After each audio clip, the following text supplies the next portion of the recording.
Ready? Okay. All right. We will call the meeting to order at 5:30. If you would all please stand for the pledge of the flag. I pledge allegiance to the flag of the United States of America. To the republic for which it stands, one nation, under God, indivisible, with liberty and justice for all. All right, thank you. Thank you to everyone for being here tonight. We will start with the minutes from the April 17th meeting. Has everyone had a chance to look them over?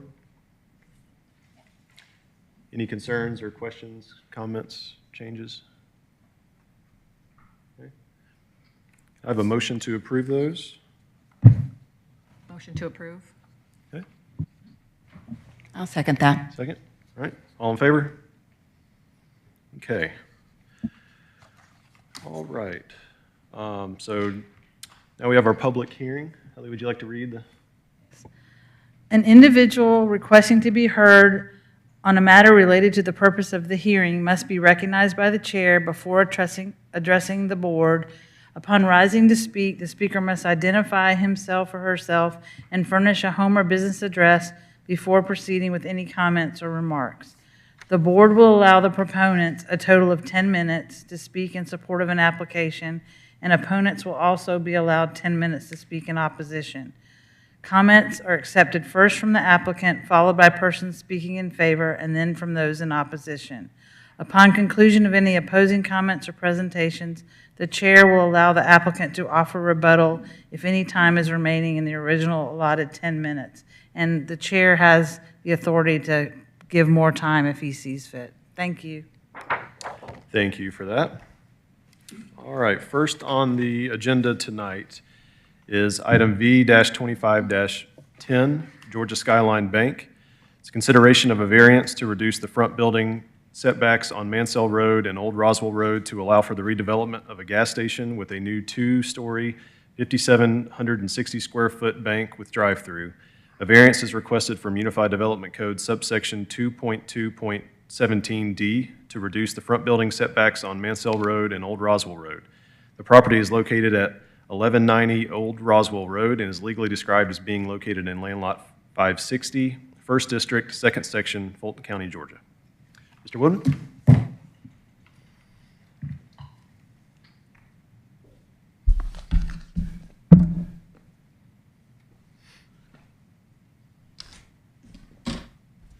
Thank you, Chairman and board members. The first item before you this evening is a request for a variance to reduce the front setback from 65 feet to 32.5 feet on Mansell Road and from 65 feet to 62 feet on Old Roswell Road.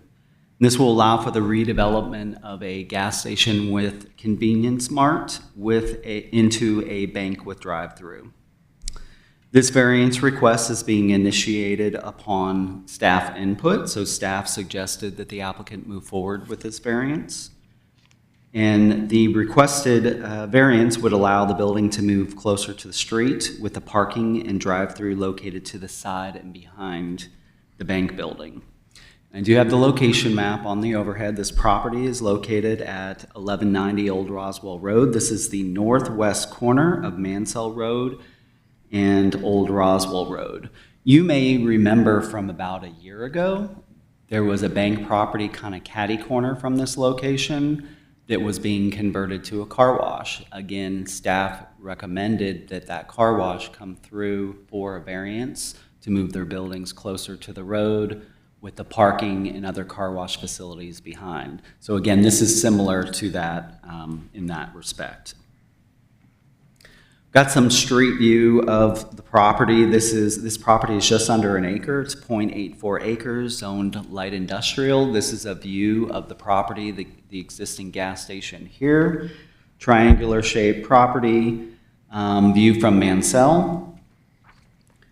Again, it is developed with a 10-pump BP gas station. The convenience store is about 2,600 square feet, and there's also a car wash on the property. This is a view of the property from the intersection. You notice that there's a fairly significant retaining wall that's holding the property up. That retaining wall is within the city's public right-of-way, and it varies from 2 feet up to 8 feet at the intersection. And then this is a view of the property from the old Roswell side. Just on the other side of the street would be the Land Rover dealership.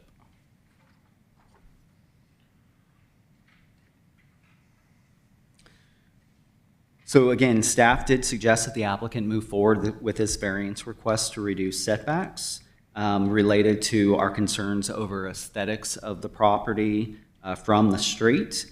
And so the applicant did provide a code-compliant site plan, which is the site plan that is here.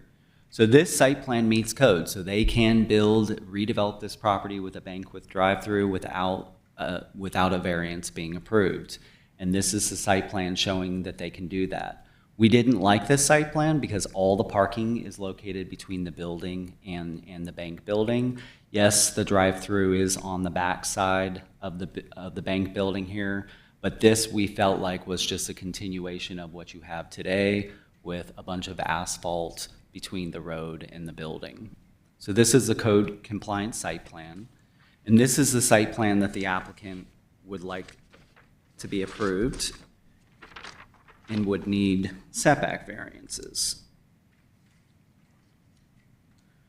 So this is the new 2-story, about 5,700 square foot bank building here. There are some parking spaces located between the street and the building, but I think I believe it's only 5 parking spaces, whereas all the parking was on the other plan was between the street and the building. So the majority of the parking is now placed behind the building. The drive-through here is on the side of the building, and there is some screening that they've added in the landscape strip area to screen that structure for the drive-through as well. So the setbacks that are being requested, so to the drive-through structure from Mansell, that is where the setback would be reduced from 65 to 32.5 feet. And then on the old Roswell Street side, it's only a 3-foot reduction in the 65-foot setback down to 62 feet. So it's a very small setback reduction on that side. Of course, with the building placed at this location, this does screen the majority of the parking spaces as well as the dumpster.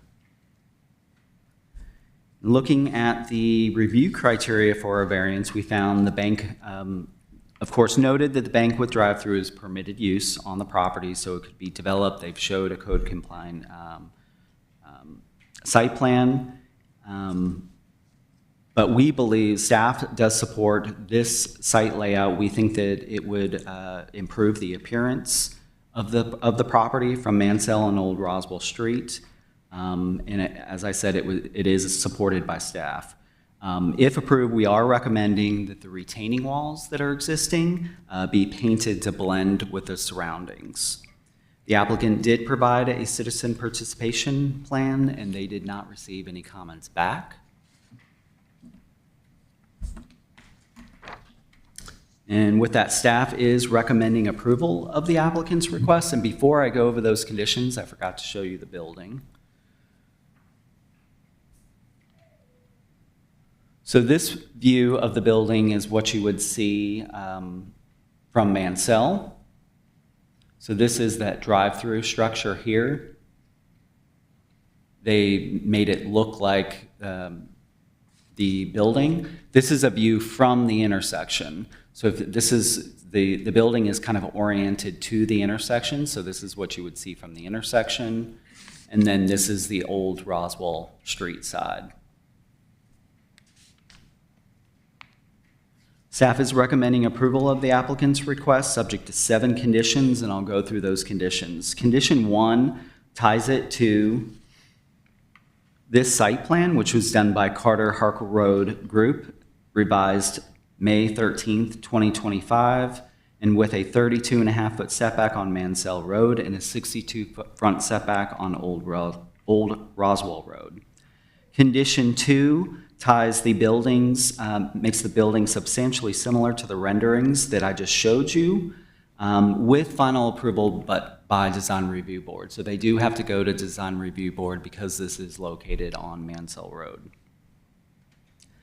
Condition 3 requires foundation plantings along the southeast and southwest sides of the building as approved by DRB.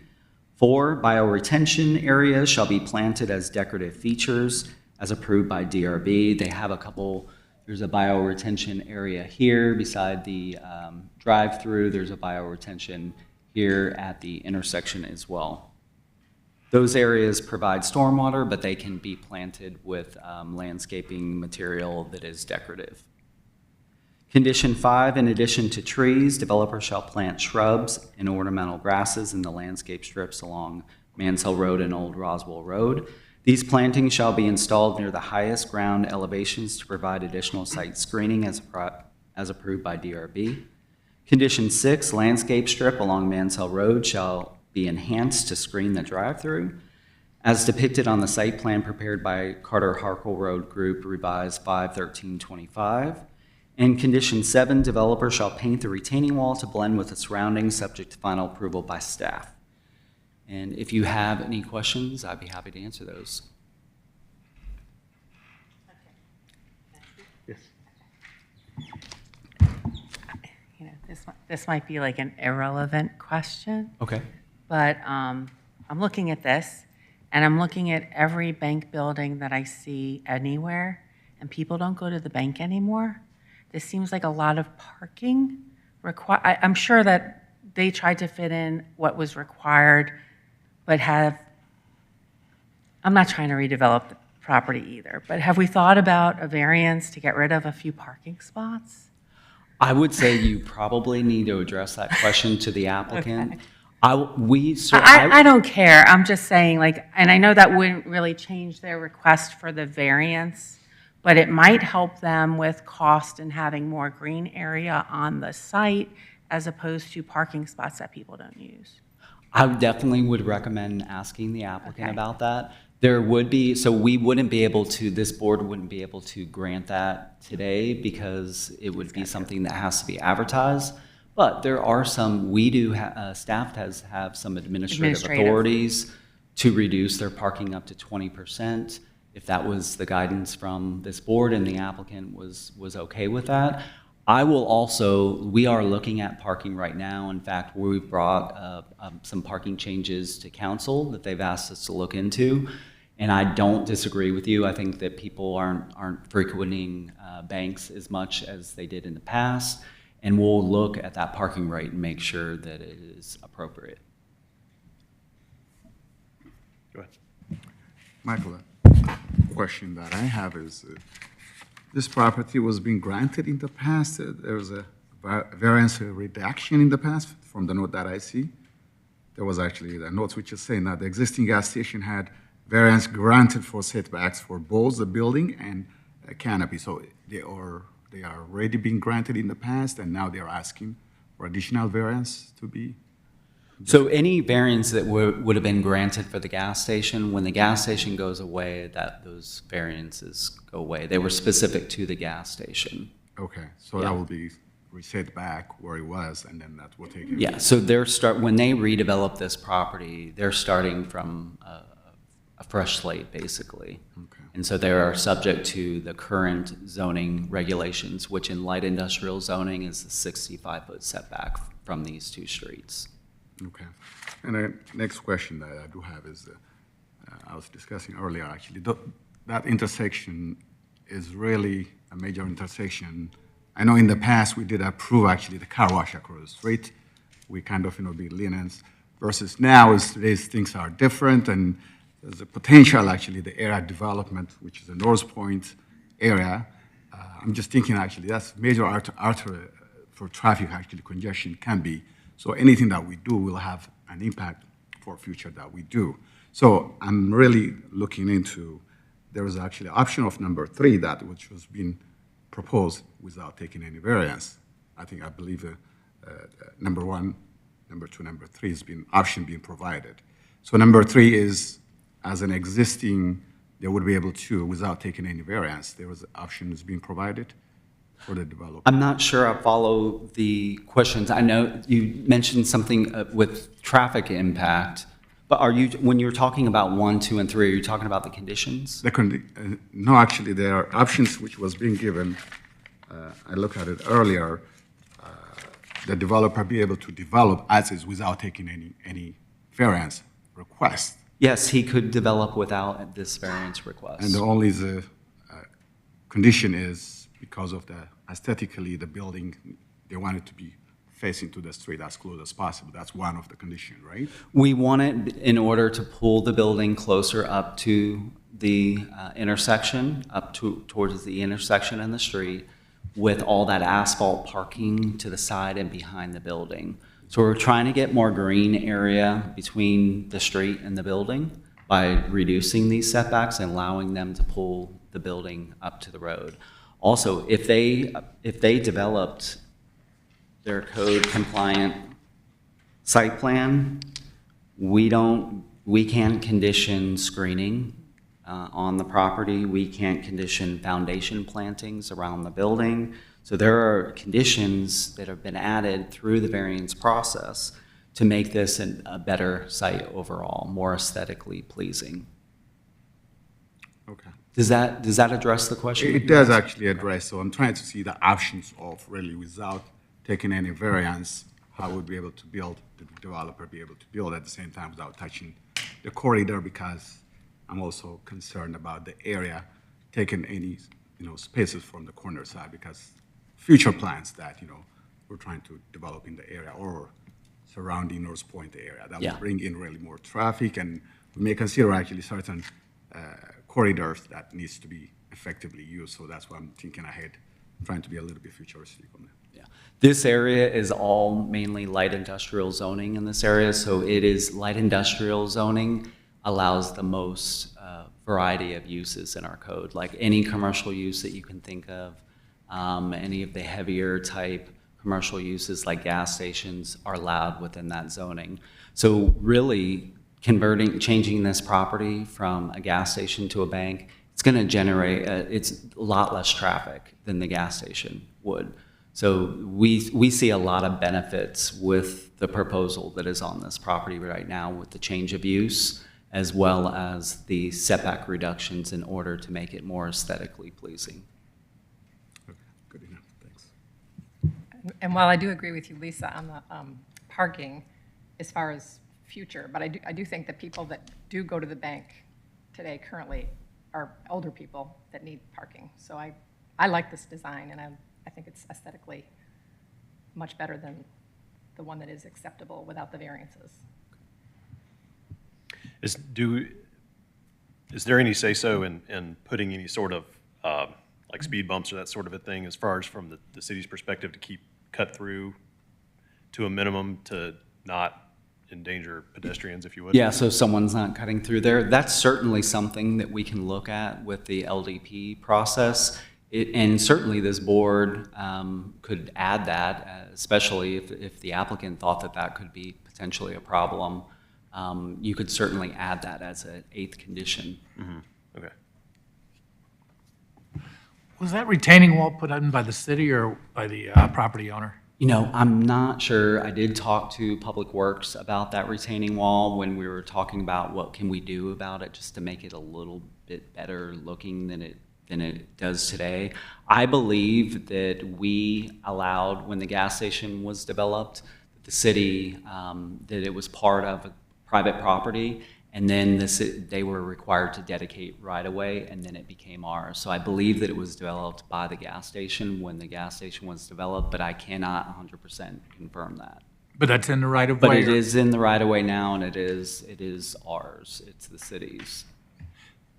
Is it typical for the property owner to be responsible for maintaining or upkeeping or painting that as opposed to the city in these situations? I mean, there are instances where we place conditions on a property owner to maintain something that's in the right-of-way that's serving that particular property.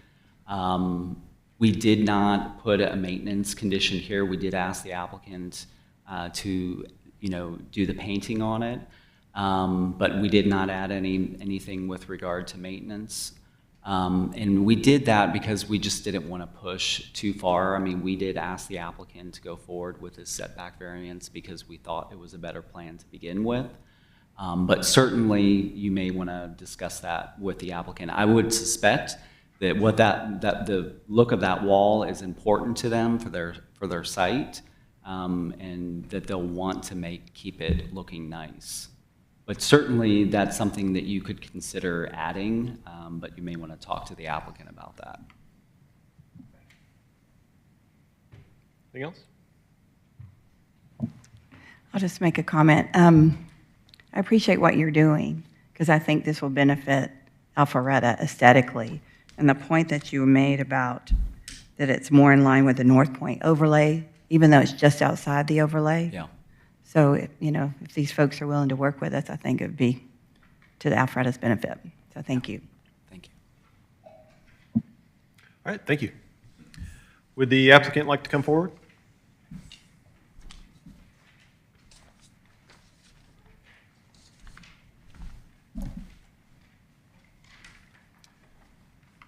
Good evening. Hey, how are you? Please state your name and address in relationship to what's going on here. Yeah, my name is Ryan Floyd. I'm the proposed president and CEO of Georgia Skyline Bank. Thank you, Michael, for your hard work on that.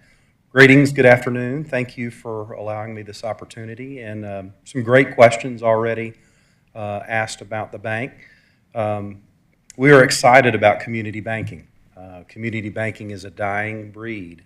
When I first got into banking about 30 years ago, there were more than 430 banks in the state of Georgia, and now we're down to about 132. So we have tremendously decreased the opportunity for small businesses to have access to capital. And I've been a banker in this area my entire career. At the Piedmont Bank, if you are familiar with that, we were a community bank. Our world headquarters was in Peachtree Corners. We did have an office here in Roswell. So my entire career has been community banking, small business banking, and that's who we're here to serve, is the small businesses. We did a market study, a detailed market study for our application with the Department of Banking and Finance and the FDIC, and there are more than 52,000 small businesses in the MSA in which we've identified that we'd like to be a part of. So we feel like community banking is a vital part of a community's success and growth, and we're excited to be inside the city of Alpharetta. This is a great site. We feel like it's a perfect spot for a bank. We do realize that there was directly catty corner a bank building that was torn down and a car wash was put in its place. But people bank with bankers. People don't bank with buildings. So it's important that the bankers are involved in the community. They're involved with the relationships of the people that they bank with. And we feel like that we have something very unique to offer. Our following that we already have is a huge list of clients that are small business owners in this area. So we hope to have them come over quickly when we're open and ready. Two of my executive partners back here, Nick Marsit and Phil Resch, the three of us have started this journey back in January. We've got our organizing group together, our directors together, and we have made application, as I mentioned. Our plan is to have approval from the FDIC by the end of September, and then we will finalize our capital raise. And as soon as we get our charter granted and everything is approved on that end, then we will proceed with the negotiations of negotiations with the tenant that's currently in the site for an exit strategy, and then scraping, and then upon appropriate approvals and permits with the city of Alpharetta. Questions. Y'all made some great questions about the bank and the site and why the parking. This is going to be our world headquarters. Digital banking is here, and we are utilizing digital banking. And you said it very well, that anyone over 60 or 65, they still like to come to the bank. They want to sit down in front of somebody and talk to someone face to face. They're not good at getting on their iPhone and doing bill pay or making bank deposits. So there is still a large segment of the community that likes that personal interaction. They like to come into the bank. And by world headquarters, I mean 5,700 square feet is not very large to house employees and clients for your main office. So this is our main office. We will have other branches at the appropriate times, preferably in this market, in the Roswell market, in the Alpharetta market, and basically where we can find good bankers. Those will be branch locations. Those will be a little smaller, a little less parking, but for our main office, we will need that parking to accommodate not only the employees, but the customers that come in the bank. You had asked about the variance for the setback. Not only is it more aesthetically pleasing to have the building up front and the parking in the back, but there's some safety concerns with that wall that's in the back of the C-store right now. It's kind of like a landscape wall to hold back the trees that are there. There is some safety concerns if we put the drive-through there. It's kind of pressed in. There's not good visibility. There has been some situations where we've seen some remnants of people in the woods, which we are hoping to thin out and beautify and put a landscape plan together that's going to make that a much more attractive site. Anyway, with the stone wall, we feel like that is it's better to have the drive-through on the side for security concerns. The other thing that was brought up was the wall. That is an ugly wall, and we know that that's ugly. There was a recommendation by Michael and his team that we paint that wall, and we're okay to do that. But really, I'd like to work with the city of Alpharetta, and let's go a step further and make that something that the city's proud of and the bank's proud of. So we haven't crossed that bridge yet. We're taking baby steps. So we'll get this done today, and then I'd love to sit down with the mayor or the appropriate parties and say, hey, what can we do that sets this corner aside apart in the city of Alpharetta? I mean, this is the gateway right on the corner of Roswell and Alpharetta, and I think that wall could really be improved greatly, as well as the railing, that gray dual rail fence that's separating that lot from the street. So obviously, if I'm going to spend as much money as we're budgeting in constructing the bank, we want it to look nice, and we want the surrounding site to reflect the quality of the building that we're building there as well. So, but thank you, and I'll open it up for any questions that anyone else has. Thank you. Any questions from the board? I just want to make a comment. Thank you for working with the city of Alpharetta. I mean, that's a great location. You're kind of sitting up on the hill, and I love the fact that you want to improve the look of that wall because it is a little unsightly at the moment. So Michael, you can put your finishing touches on that. It'll be a great look for Alpharetta. You say a little unsightly. I say it's flat ugly. So there's two differences there, but they're both the same, right? Right. Yes. Well, I mean, if it, like stone, I'm not part of the design review board, but something with some stone on it would be nice. We would like to explore that at the right time. Obviously, the cost is going to be a key factor, but hopefully there's some partnerships that we can create to say maybe this is the baseline and then this is the Rolls-Royce version, and we can find out what works for both of us and to meet in the middle maybe. Any other questions? All right, thank you very much. Thank y'all. Look forward to seeing you at the bank when it's open. Is there anybody, any public comment? All right. Any discussion on the board? All right. Do we have a motion? I'll make a motion to approve V2510 with the conditions set by the city. Okay. Second. All right, all in favor? Any opposed? No?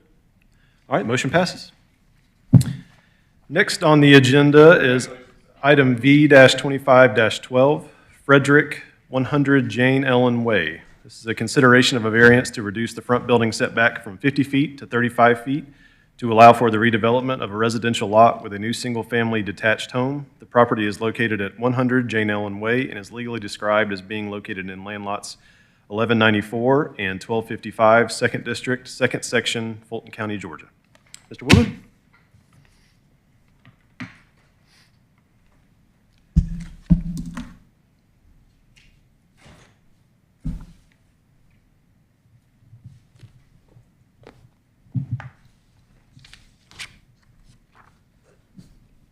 Thank you, Chairman and board members. The next item before you is a request for a variance to reduce the front setback from 50 feet to 35 feet to allow for the redevelopment of a residential lot with a new single-family detached home. And I have the location map on the overhead. This property is located at 100 Jane Ellen Way. It is in the Coleridge Forest subdivision. Property is about just a little over a half acre. It's zoned R15. I'm sorry?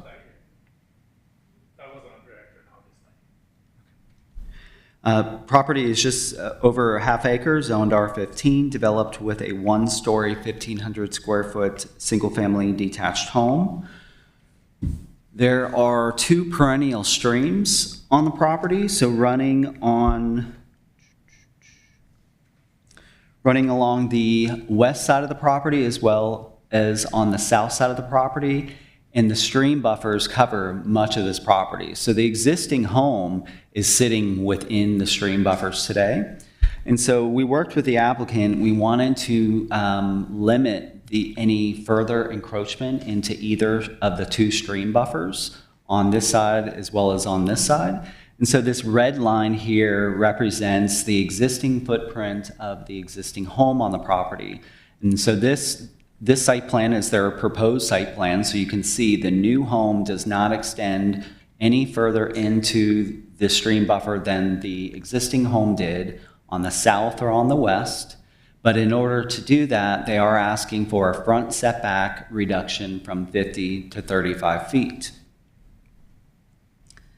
The UDC in the R15 zoning district requires a 35-foot front setback. However, this particular subdivision had a 50-foot platted front setback, so that rules in this particular case and why the applicant is before you asking for the variance. The applicant is on the site plan is depicting the existing home being removed with a new 2-story 3,100 square foot home with a side-loaded garage. So they would have a side-loaded garage, which is preferred to the current situation, which would be front-loaded. And this site plan does depict the new home with a 35-foot setback. As I noted, this does minimize the impacts to the stream buffers, and this would not result in any additional impacts to the stream buffers. We looked at the review criteria for the variance, and we noted that the property does have somewhat of an unusual shape, but it definitely has some impacts due to topography.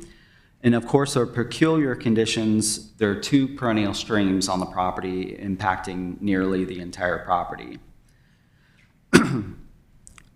Of course, the R15 zoning district in the UDC allows the setback that they're asking for. They just need to reduce from the platted setback. And then also the property immediately to the kind of south and east of this property. Let me bring the aerial back. So this home that is just south and east of this property has a setback along Jane Ellen Way of 36 feet. So there's an example of an existing home that has a similar front setback along Jane Ellen Way. The applicant did provide their citizen participation report. They did send out letters, and they received no comments back from adjacent property owners. And with that, staff is recommending approval of the applicant's request subject to 1 condition. The condition states new home shall be permitted with a 35-foot front setback, as depicted on the site plan prepared by Crescent View Engineering LLC, revised 4/3/25, and that's this site plan. And that concludes the report. If you have questions, I'm happy to answer those. I have a question for you. The home next door that has the 36-foot, that currently is at 36 foot, was that granted by variance, or was that because it's not part of that neighborhood? I didn't find, I looked at it and I didn't find any variances. What I think happened there, so they have a platted setback of 50 feet. That portion of that home is actually the side of the home. Their home fronts. The home fronts Cumming Street, right. and so this is Yeah. the side. And so I think someone had made the interpretation, since this was a side corner instead of the front of the home, they granted a lesser setback. That makes sense. Okay. Any other questions? Turn your mic on. So my question is really about this stream buffer setback. Okay, because I want to make sure that if this is approved, that we are not getting into a slippery slope of people coming forward and thinking they too can build in this stream buffer setback, because that's just an issue for me. Is like, I don't want to set precedents for other lots. Not every lot is a good lot. Some lots are just dog lots that you can't put a big home on. And so I just want to I want to know, what are we doing to mitigate going into the stream buffer? Like, what considerations are being made other than we just say that they can encroach? So this applicant did work with our stormwater engineer, Jill Bazinet, and what Jill felt comfortable with was that they were not going any further west or south into the stream buffer, and they're not doing that. That's what the red line here and here represents. The home is actually set back a little bit further from the stream buffer than the original home was. So they've actually somewhat reduced the impact from the existing home that was already in there. Now, if this was a case where someone came in with an application on a lot that had stream buffers and it had never been developed, it would have been a completely different case. But the fact that a home had already been developed here previously, that's why Jill felt comfortable with this particular request. So is the floor plan, that like the ground level floor, is it the same size as what's out there now, or are we expanding that, and if so, by what percentage? It is a little bit bigger than the existing home, the floor plan. The applicant may have the exact number. The existing home, I believe, is a 1,500, about a little over 1,500 square foot floor plan on the site. And I don't recall exactly what this floor plate was. It's a 2-story home, and it's about 3,100 square feet. So I don't That know seems exactly pretty what that close. is, but the applicant should be able to address that. Thank you. It wouldn't be significantly larger than the existing home. Got a question.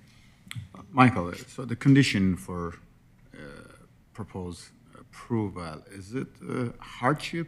You know, a lot of time when we do a variance approval, the main causes is a hardship. Is this considered as a hardship?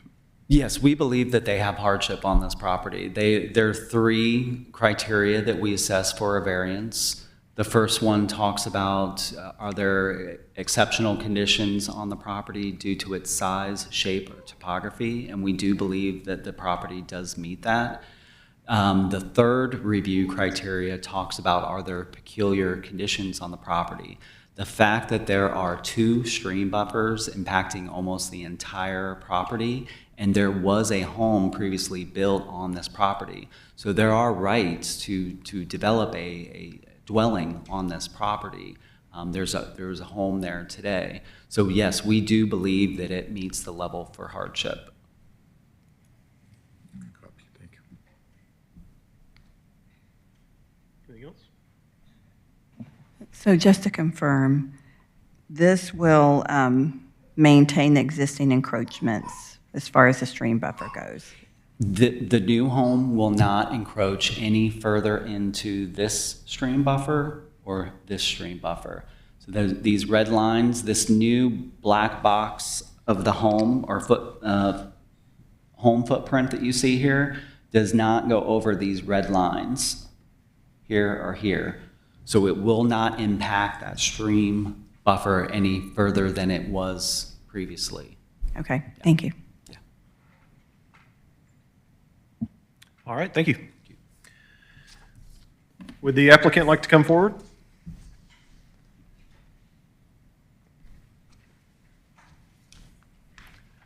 Good evening. Please state your name and address, please. I'm Michael McLaughlin. I'm the owner of Craft. I'm the builder for a client, Herbert Frederick, who's not able to be here this evening. He travels for work and was not able to be here. He apologizes. My address is, I live in Buckhead, builder of Buckhead, and 3180 Matheson Drive.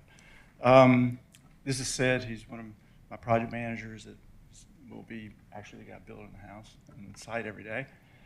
And happy to answer any questions. I think there might be some things I can clarify relative to what Michael was mentioning. Okay. Any questions? So I appreciate that you are staying within the same footprint as the existing home, and you're just moving, you're expanding on one side, but not on the, encroaching on the stream buffers on the other two sides. Is that correct? Yeah, to clarify what I understand of what we're doing is actually, you asked about square footage. The base level of the house will actually be essentially a lobby area to enter. So we're reducing the lowest level, it ended up being 3 levels, but it's sort of a split level as you get to the next 2 levels. So the lowest level is the garage and an entry area from the garage. So a small room and an entry area. And then you go into the main floor and then to a bedroom floor on a split level. So we're keeping the height down, trying to keep the house at scale with the rest of the neighborhood.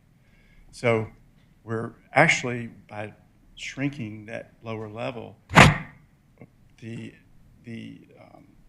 actual impact on the stream buffer is less. However, when you get to the first upper level, the footprint is slightly larger, but this cantilevered over so that it isn't actually physically on the ground. So through some conversations, we actually had a different design for the house, but we obviously, because the Second Creek appeared under under the city's flood regulations, as we came through the permitting process, we realized that we needed to consider that as well because it wasn't on the original civil documents or the survey that we had. So we've gone through a whole redesign of the house for the purposes of meeting the conditions and to impact the flood zone or the stream buffer less. That's our goal. Thank you. And it'll be, this is a significant house for the neighborhood, and the fact that it's it's a significant dollar amount increase for the neighborhood and from a tax base. So. Good. And you don't need a height variance for the home itself? Pardon? And you won't need a height variance? I would not. I'm sorry. Can you say that? And you don't need a height variance based height, no. on, okay. This is the only variance we need. Sorry, I didn't understand the word height. What's the square footage for the new house? The lowest level, I think, is, it's 1,400 square feet. And then the whole house, what's the size? It's under 5. Yeah, total it's 5, but 3,100 on 3,100. on the main house. Yeah. Anything else? All right, thank you. Cool. Thank you. Is there any public comment? No, okay. All right, any discussion amongst the board? All right, do we have a motion? Motion to approve with the condition actually recommended. Okay. I'll second that. You second that? All right. All in favor? All right. Motion passes. Congratulations. Up next on the docket for tonight is item E-25-06, Jansen, 1580 Rucker Road. Consideration of an exemption to allow a circular driveway with two curb driveway cuts less than 300 feet from each other on a 1.31 acre single-family lot. An exception is requested to Unified Development Code subsection 2.5.6B, public street access, driveways, and curb cuts to allow two curb cuts on the same lot less than 300 feet from each other. The property is located at 1580 Rucker Road and is legally described as being located in Land Lot 1273, 2nd District, 2nd Section, Fulton County, Georgia. Mr. Woodman.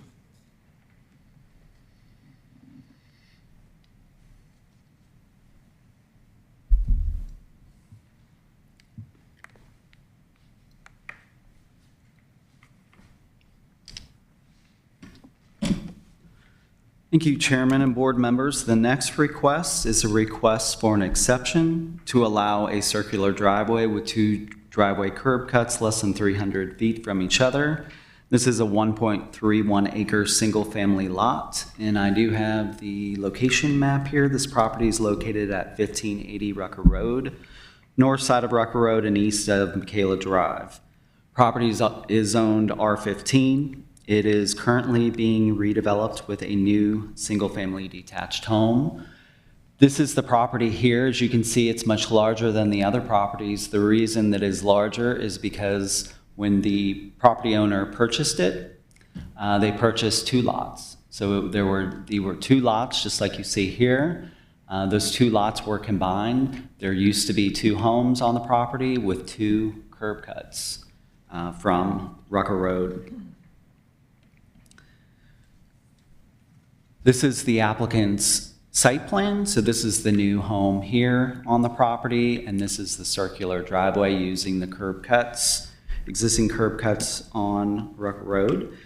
As I mentioned, they're requesting an exception. This is from Unified Development Code subsection 2.5.6B, public street access driveway and curb cuts. And this would allow two curb cuts on the same lot less than 300 feet from each other. It's approximately 150 feet from each other. The applicant indicates in the public hearing application the primary reason for the exception is for safety and accessibility, allowing for more efficient ingress and egress to this property. You may wonder if there are two existing curb cuts today, why they cannot continue to use that. The combination, combining the lot into one lot and then redeveloping the property basically starts the property over with a clean slate and then triggers compliance with the city's zoning codes that would only allow one driveway.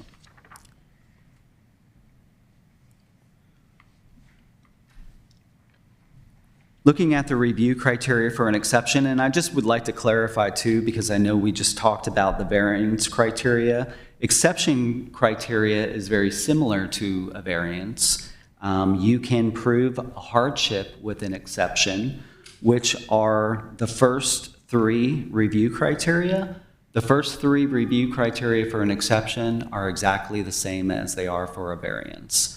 So the first three are there's an extraordinary or exceptional condition due to the size, shape, or topography of the site. The application of the ordinance to the particular piece of property would create an unnecessary hardship, or there are conditions that are peculiar on the property which adversely affect its reasonable use. With an exception, you can meet those three criteria, so you can meet a hardship, or you can meet this fourth criteria, which is relief, if granted, would not cause a substantial detriment to the public good or impair the purpose and intent of the ordinance. So with an exception, you can prove a hardship, but at a minimum, all you have to show is that it wouldn't be a detriment to the public. So it's a little bit less of a level that you have to meet for an exception. And exceptions are limited to certain things in the code, and this is one of those things in the code that you can apply for an exception. So looking at those review criteria, we believe that this request would not be a detriment to the public. There are 2 existing curb cuts today. All the property owner has done is combine the lot, which triggered compliance with the code. The applicant did provide a citizen participation plan. The report had indicated that they sent out the required letters, but they did not receive any feedback from any adjacent properties. And we are recommending approval of the applicant's request, subject to one condition, and that's a circular driveway shall be permitted as depicted on the survey prepared by Crescent View Engineering LLC, revised 4/18/25. The only other thing that I would say is we have had variances and exceptions approved to allow for circular driveways. We've had one recently this year on Mid-Broadwell. I believe it was 1175 Mid-Broadwell Road. And then we had one in I believe it's the North Park neighborhood off of Hopewell. I may be saying that subdivision incorrectly. I'm blanking on the name of the street at the moment, but both of those circular driveway requests were approved this year. And that concludes the report. If you have questions, I'm happy to answer those. If they weren't trying to do 2 curb cuts and to just make some sort of a circular drive in there, but have just 1 curb cut, would that require would they be able to just do that, or would that require anything as well? That would not require a variance. So if they did, like a turnaround or loop this around and then just use 1 curb cut, that certainly would be an option. Mm-hmm. We have, if you look at the properties along Rucker Road, you'll notice that many of them have installed kind of turnaround areas. A lot of them just have 1 straight driveway leading up to the house and not really areas for them to turn around.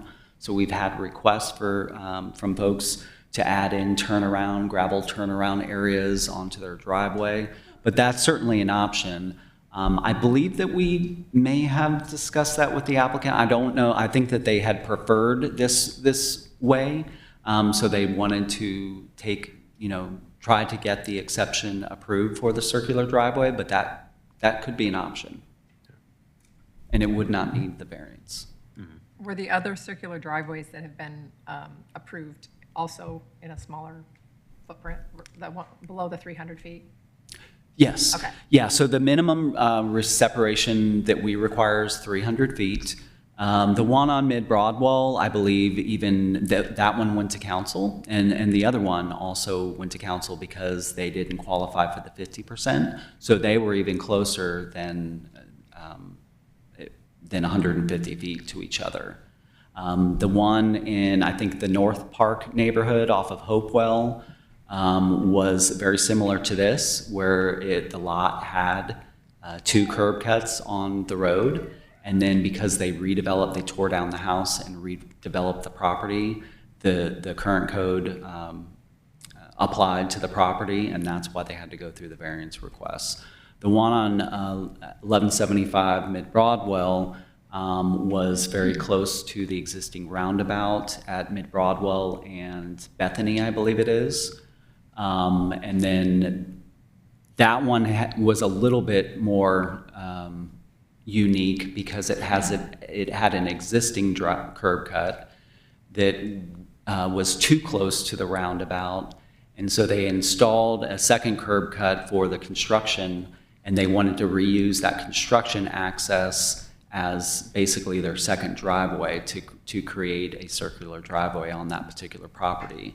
And we supported that particular one because the existing driveway was actually less safe than the new driveway that they were going to add in. And I can see that this makes sense because Rucker Road is probably very hard to pull out in and out, so that does make sense to me. Any other question? So is this normally triggered when you're buying 2 lots and making them into one? I mean, putting them into one lot? We have seen stuff like this, because if, you know, a lot of our lots are smaller lots and people will want to build a larger home on it. And so they will buy multiple lots in order to build a larger home, thinking that they've got existing curb cuts, thinking that they will be able to maintain those. But what they don't understand is once they do combine it, they're subject to that code that says no more than 300 feet from driveway to driveway. Thank you. All right, thank you very much. Would the applicant please like to come forward?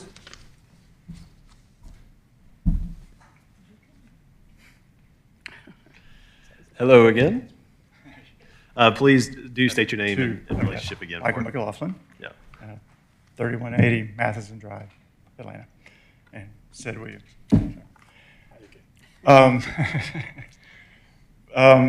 One clarification is that, to be, make sure everybody understands, when my client bought the lot, it was already combined. So it had already been purchased previously by a builder who combined the lots and with the two curb cuts that now exist.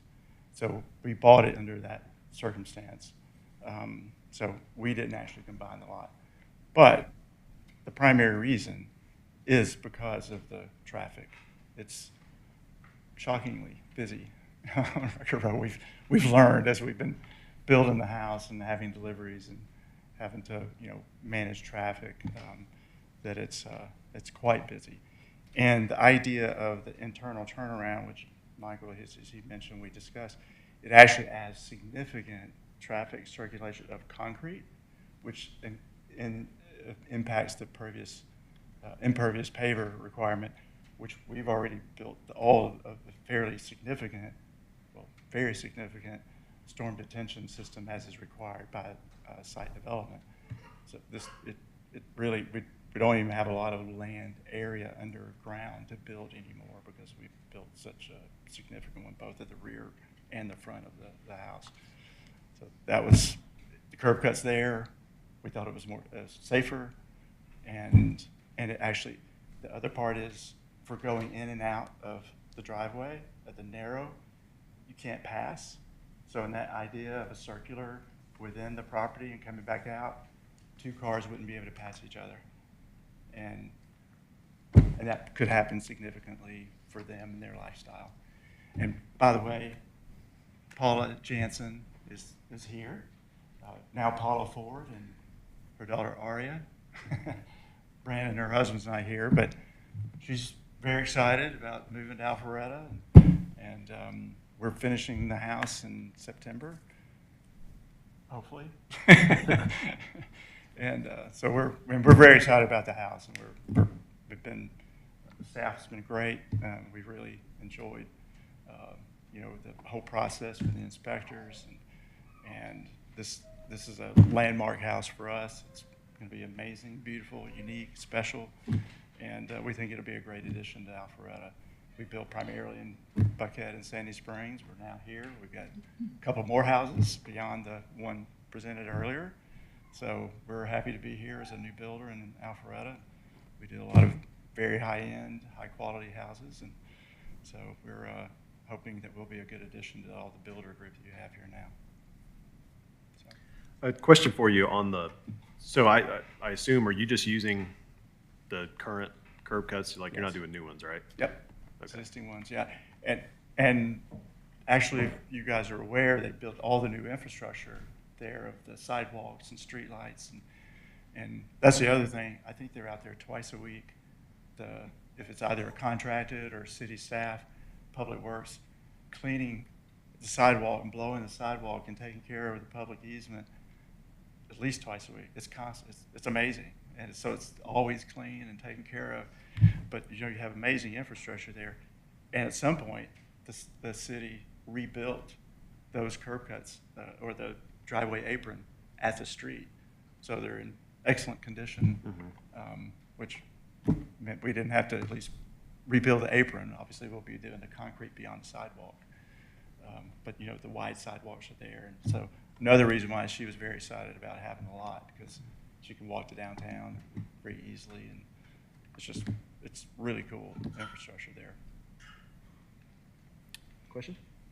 I'm sorry about all my random comments tonight. I love this house. Oh, cool. I do. Great. I just love the architecture, Yeah. and I want to come see it. Oh, yeah. Yeah, we're all invited. I just if you see me on your camera, I've pulled outside the fence just to look and see, but I love this house. It's So pretty cool. it's beautiful, and if you would let me come see the inside, I would love it. Thank you. She won't, I'm sure Paul won't mind. Well, she doesn't know it yet, but I kind of have the idea that I'm going to have at least a day when we're getting near completion that I want to invite a bunch of friends, and you guys can all come too. We'll send an invitation through Michael. Yeah, it's unique. It's pretty special. We're pretty fortunate to do this level of house on a regular basis. We're also builders at Alice Beach in 30A. We're one of the 7 approved builders there, so I have an office down there as well. So we're in this level, but even though we're in this level, this is another level. It's unbelievably special. So I know I hope she's gonna be proud of it. I mean, I know she's proud of where we are, but we want to make her happy, and I just think from an architecture standpoint, this is a landmark project for us. We hope y'all will consider it the same, because it's special architecture. Yeah. Just another off comment. Let's say welcome to Alpharetta. We're glad you're here. Thank you, appreciate it. Yeah, we're happy to be here. It's pretty amazing. I feel like now I have to move here. I'll just make this last comment. I know everybody wants to go home, but I've lived in Virginia Highland since '87, and I moved to Buckhead about 4 years ago because this is where most of my work was. And I mean, he hears it all the time, but it's a breath of fresh air to come to Alpharetta because there's not potholes everywhere. The sidewalks have completed sidewalks, and everything's clean, and it's nice, and it's pretty. It's a refreshing change that the city seems to be managed well, run well, and so we're glad to know that we've got a few projects, and hopefully we'll get more as we're completing the ones we're at. Maybe hopefully other people will want to hire us. Well, we do have one of the best city staffs in the world, and we're all certainly very partial to living sure, here as well. Well, you're right. Yeah. Yeah, I just want to add, actually, it's great, really. The last note is really makes sense, and we all do, because we want to make sure that city grows smartly and then, really effectively. And we appreciate for you recognizing that. I'm sure we'll be doing a lot more business considering. Yes. Paula, welcome, by the way. And just make sure that, anything that the future building is, you need to be really considerate of really what we're trying to accomplish. Absolutely. For the city of Alpharetta. You said it, but, we'd like to have really good Yeah, relationship. absolutely. Actually, Michael and I had a lot of long conversations. I'm actually an urban planner by profession, urban designer. I went to architecture school, but I don't really design houses a whole lot anymore. I just morphed into a builder. But I've worked for Fulton County Planning and Economic Development Department when I first came here in '87. And I actually was with a firm after I left there, Robert and Company, and we were part of the, with Diane Wheeler, she hired us, the firm that I worked for, the architectural firm, on a lot of their initial zoning, comprehensive planning relative to downtown. So, and when I was at Fulton County, I was responsible for all 9 downtown redevelopment projects in '87 to '91. And so I worked with all the city staff here at that time as a Fulton County rep, bringing development funds and development authority funds to help things. So I already had familiarity with Alpharetta and all the other cities in the county. But it's pretty amazing what's happened since those days. It's pretty incredible. And it's, I was meeting with another builder today in town, David Chatham, who does some very nice product as well, and getting to know him. And yeah, I mean, he's been here a while, and he had unbelievably positive things to say about his experiences here. And so it's good to know that it's a good builder environment here, and positive things happening. So we're ready to be a part of it. Thank you. All right, well, thank you very much. All right, thank you. Is there any public comment? Okay, any discussion on the board? Do we have a motion? I'll move to approve with staff's conditions. Okay. Second. All right, all in favor? All right, motion passes. Congratulations. Are there any items from board members? Okay. Any items from staff? All right. Well, that will conclude our meeting tonight. We will adjourn at 6:35.